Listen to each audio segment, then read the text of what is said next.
Some people will come in and we'll unfortunately give them sad news that their tooth is so broken down that the only possibility now is they have to have a traditional regular crown. So they'll come in, we'll make sure that the top of that crown, that tooth is restored properly, all the cavities are taken out. Usually there's not enough tooth structure, so then we end up doing what we call a crown prep. And it's marvelous because they can receive a crown which will restore their tooth to natural health again. That's very common in dentistry and we do this all the time. However, there are times that we cannot restore that tooth and the tooth completely breaks down.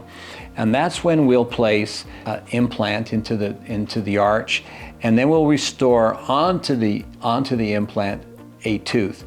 So usually you'll leave with a tooth that's very satisfactory and looks beautiful, and you'll leave with a temporary, and then we'll have a lab process crown made for you that will fit very functional and have beautiful aesthetics, and you'll be able to wear that crown for the rest of your life with the restoration.